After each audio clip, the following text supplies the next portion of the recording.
Hello, this is Gloria on Homestead Thursdays. Thank you so much for tuning in today.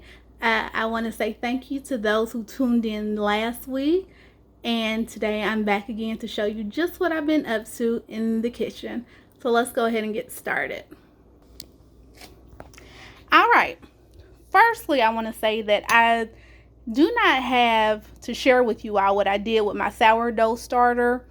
I am making something that I've made before this week.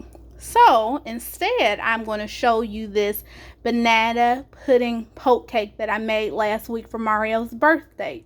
You can see the portion up there at the top came out really nice. The one at the bottom, not so much. But you can see what it looks like on the inside. The day that I made it, the recipe said to let it set for 2 hours, and I did. And it actually had set about 3 or 4 hours before Mario and I ate it. And we were not too impressed on that first day because the cake at the bottom was very light. We felt like it needed a more dense bottom. However, when we tried it 2 days later, the pudding had set into the holes of the yellow cake. So it tasted much better to me. I absolutely love it. Mario, he doesn't love it as much. I may try to make it again with maybe a blondie bottom, but we'll see. This was not a vegan recipe. I just simply used non-dairy items in place of the regular items. It called for a yellow box cake, and then I believe that I just used an egg replacer and plant milk. And then instead of whipped cream, I use non-dairy whipped cream. I will include that recipe if you would like to make it. All right, let's move on. Next, Mario, he had been wanting me to make this walnut and raisin pesto pasta for some time. It's been, I don't know, probably over a year or so since I made it the last time. So I made it for his birthday. So let me go ahead and show you what it looks like. You can see I've got the container, I've got the date with the label. All right, and then we used Tuscan bread from Kroger, and that's what's right there on top. And then when I pull it up, you can see the pesto pasta. That's veggie sausage. I've got a little bit of those Parmesan sprinkles that I told you all about last week. And underneath is red lentil penne with the pesto sauce. All right, and it was absolutely wonderful. The only thing that I would do different is I would add some more oil to the pesto sauce so it's not as thick. However, it was wonderful. And this recipe called for Parmesan cheese, but I didn't feel like going to Lexington to buy any Parmesan cheese that was non-dairy, so I made my own. Let me go ahead and put this back on top. And that's what this is right here. This is the Parmesan cheese. It was very soft. However, I was still able to shred it. Maybe the next time what I will do is maybe put it in the freezer for a little bit so it's a little harder before I shred it the next time. I will include that recipe if you would like to make it. And I'm going to go ahead and cover this up so I can move it out of the way. Give me just a moment. All right, next I want to show you all this beetroot and mushroom burger. I am just so impressed with the way this burger looks. It wasn't hard to make. Both Mario and I have tried it. It does not have a beet flavor. Mario said it's a little spicy. It called for a good bit of cayenne pepper, and I would rather taste the cayenne pepper than the beet. All right, let me go ahead and show you what the inside of it looks like.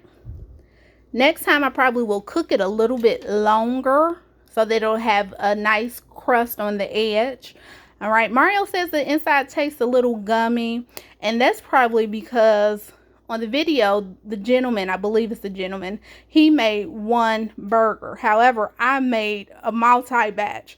So I did not use a bullet. I used a larger processor, and in order for everything to get ground down, I had to grind it a good bit. So it was not as chunky as it should have been. So maybe next time that I make it, I'll probably do half a batch at a time so that I don't have to grind it all the way down. All right, and let me show you what it looks like before I cooked it. You can see it looks just like ground beef. That's so crazy to me. And I found this recipe on Facebook not too long ago, and I said I wanted to try it. I am so impressed. I will definitely make this again. All right, let me move these out of the way so I can show you how I packed it with Mario's lunch. All right, you can see that I've got a pretzel bun. Underneath is a slice of vegan cheese. It's got some lettuce. It's got his pickle that he likes. I've got a little bit of mayo that's vegan. And then I've got some tomato and some onion. And that will be one of his lunches while he's at work. Let me move that out of the way and show you something else that I've made. All right, right here down here at the bottom is what I'm packing Mario for work. This past weekend we had pizza bagels, and it was like a veggie sausage supreme pizza bagel. And it's been a long time since I've made these. Actually, years ago when we still ate meat, I would make this often. But I think when we went low carb because of the bagel, I didn't make it as much. However, I saw Tabitha Brown's video with Tasty, and it re-inspired me to make it again. So I went ahead and I made it this past weekend. I had another bagel left. Mario said he wanted it for lunch, so this is how I packaged it up. You can see right there is the bagel. And I think, all right. Then you've got the veggie sausage, pepper. Here's pizza sauce. Got some onions, spinach, and then at the very bottom is some shredded cheese. Okay, and with that we had roasted veggies. Now, if you remember my video from last week, I had veggies that I used to do fermented vegetables with, and I had a whole bunch left over, and I did not want to waste them. Okay, so I found a roasted veggie recipe. It was so easy. All I had to do was chop down the vegetables, mix it with a little avocado oil and some seasonings, roasted it in the oven for 25 minutes, took it out, stirred it around, put some grated tomatoes and roasted it for 10 more minutes. It was so easy. Both Mario and I have tasted this. He likes it much more than I do. I think that I want it to be a little more flavorful, but I definitely will be making this again. I will include the recipe and you can try it if you would like. Let me go ahead and move that out of the way. All right, this week I made a fruit juice, and it's very good. So good, Mario didn't even think that it needed any sweetener. And I took just about all the fruit that I had and made it. So let's see. I put strawberries, black cherries, cantaloupe, Granny Smith apple, banana, blueberry, blackberry, pomegranate, orange, and pineapple in it. The only thing that I did not have in that I would have liked to put in it was grapes. Maybe next time. All right. So let me go ahead and move that. Sorry about that little spill there. All right. Now, last week I made the falafels, and it called for parsley, and I knew that I was not going to use all of that parsley. So what I ended up doing was drying the parsley. All I did was cut the little stems off, put it in a flat roll, I guess you can say. I just kind of spread it out on a baking tray in a single layer. That's what I did. And then I put the oven on the lowest temperature that we have, which is 200 degrees. And in about an hour, it was finished. And you know it's finished when you can crunch it. Just like that. And I read somewhere that it's better to leave the leaves whole until you're ready to use it. All right, so I've got that recipe in there as well. I'm sure I will try this with other herbs such as cilantro and basil, maybe some others. Let me go ahead and move that out of the way. A few more things to share with you.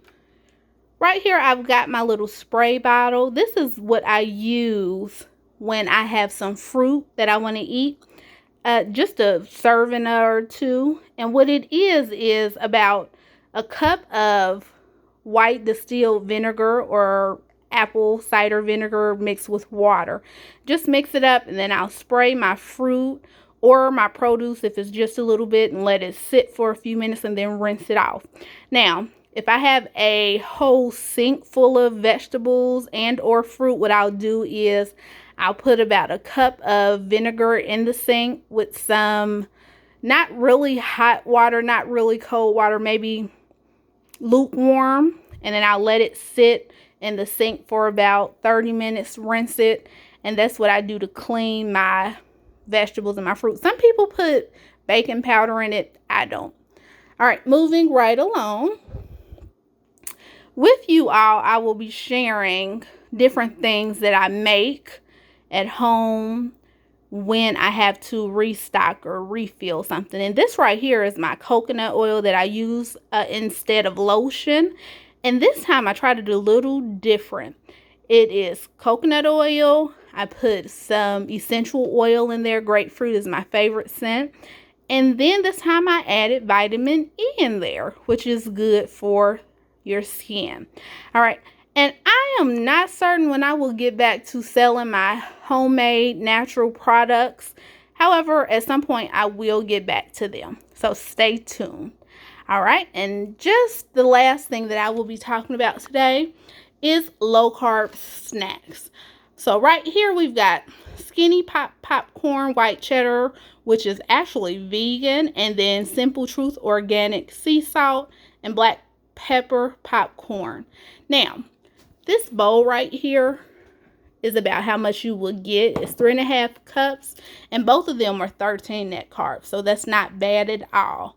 Another low carb option is this popcorn, kettle corn by Kroger. You don't get as much because it's a little bit more sweet. This is about 2 1/4 cup serving right here, and that is 17 net carbs. And then I've got some raw nuts, raw almonds, raw cashews, raw pumpkin seed, and raw sunflower seed. And generally the serving size is about 1/4 cup, and you can normally get by with about less than 10 net carbs on your raw nuts. Now, when you start getting into the flavored nuts, then your carbage goes up. But you might be able to fit it into your day depending on how many carbs that you're allowing yourself. All right, so that is me, Gloria, on Homestead Thursdays. Thank you so much for tuning in. I hope you enjoyed the show. Be sure to like, love, leave comments, ask questions. Is there anything that you want to see me try? Anything that you might like to know? All right, and be sure to share the video. And I will see you next week. Shalom.